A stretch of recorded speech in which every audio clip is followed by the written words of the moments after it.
Strange. Don't cast that spell. It's too dangerous. Fine. I won't.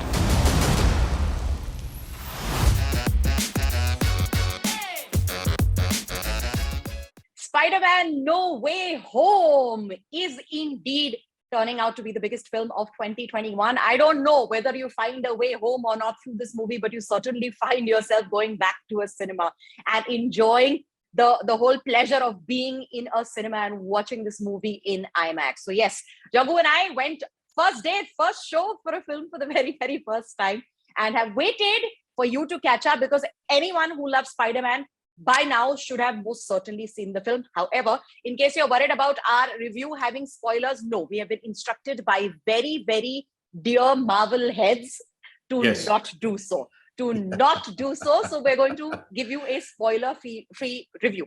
Jaggu, in a nutshell, did you enjoy the movie? In a nutshell, I enjoyed the movie. So did I. Now we will delve into what we enjoyed about it, despite being non-Marvel head. So what is a Marvel head? Is somebody who's familiar, right, with the Marvel Cinematic Universe, knows every character, knows the nitty-gritties, is like, oh, I could almost write this script because I know so much.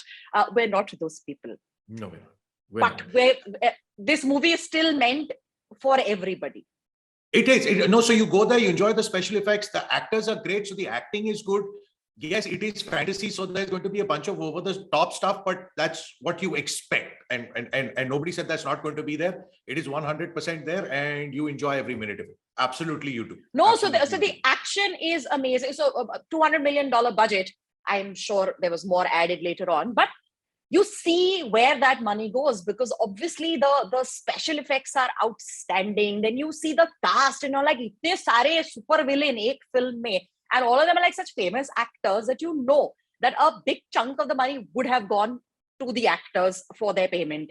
When you see the special effects, you're like, wow, we can see the money well spent. Yeah. I'm very impressed that, for a fantasy action film, there was a story, there was like fantastic screenplay. So it feels pacey, it doesn't lag. Every scene, something's happening.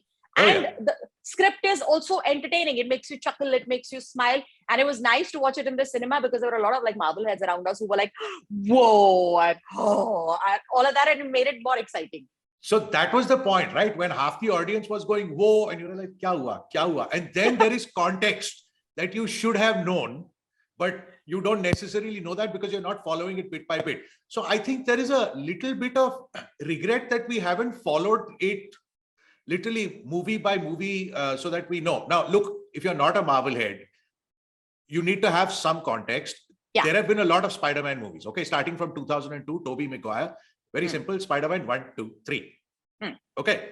Then Andrew Garfield, Amazing Spider-Man 1, Amazing Spider-Man 2. Okay. That got us to about 2017. Then came Tom Holland. In a couple of situations, one, the actual Spider-Man movies. Okay. So we're talking Homecoming, which came in 2017, his first full Spider-Man movie. Then there was Far From Home, and now this is No Way Home. But in between, for full completion, there is Captain America, there is the Avengers Endgame, Infinity, if I'm not mistaken. There is Venom, where he keeps coming up. Now, the thing with this movie is, it's very clear, it's established in the trailer, it's established in the beginning of the movie, that Spider-Man's name or who he is recognized, is revealed. His identity is revealed like as the Peter previous Parker. Tom Holland Spider-Man movie. They did like the movie ended with him saying, and It Peter was a Parker revelation, is Spider-Man. Yes. And then you can imagine a superhero like, having his identity revealed is a huge disaster. And that's the premise of this film, that it's a huge disaster. His life is upended, his friend's life is upended, and then he tries to, like, I don't know, try and make things better, and hence he approaches Doctor Strange and says, can you cast a spell and like go back to a time when nobody remembers who I am, and then things go horribly wrong in a very entertaining fashion. Which is where this whole multiverse things come in. And in the MCU, this multiverse is very important because what it allows them to do is to get different villains, as it were, or characters, as it were, from different universes.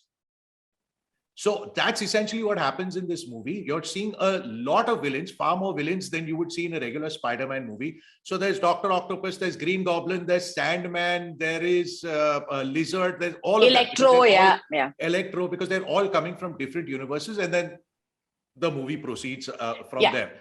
Just to be clear, aside from this list of Spider-Mans that is there is a separate Spider-Man scene happening, okay? So in that Spider-Man, it is not Peter Parker. It is Miles Morales. Those movies are also coming. So into the Spider-Man Into the Spider-Verse is Miles Morales as the character Spider-Man, not Peter Parker. The reason this is important is because another Spider-Man is coming. The Miles Morales one, we're talking second half of next year. And hopefully, the hope is that all of these will combine, which brings us back to the multiverse. There are multiple Spider-Mans in different universes. So yeah, that one. And the minute you coin a phrase like multiverse, everything makes sense. Yes, it but ye to isme to somebody died, and also what? That was a multiverse. That was a different universe. And for people who are not familiar with MCU sort of language, multiverse means parallel universe. How we say that there's a version of us, somewhere else in the world doing different things. That's what it is. So, in a nutshell, if you are not a Marvel Universe fan, would you enjoy the movie? Yes, it is literally a film meant for the cinema. It is pretty much, I think, a film for a lot of people as their first film post-COVID.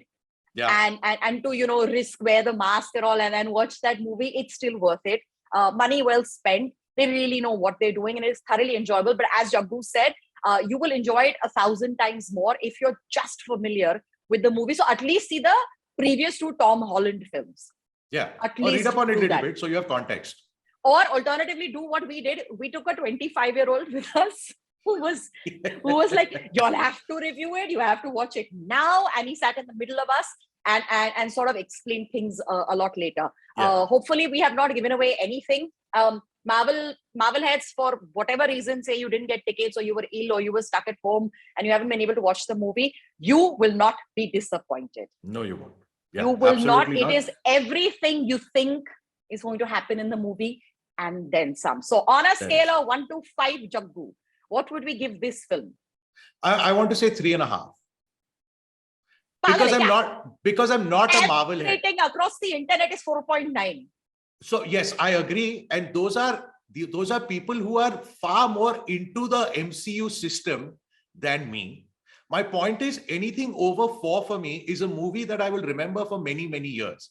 This was a hugely enjoyable movie. It was a great watch. I would watch it again, but it's not going to stay in my memory forever. Therefore, 3.5. Oh God, I was going to give it 4.5, but now that you've put that thought in my head, 4. No, I cannot give it anything less than 4. So 3.5, 4.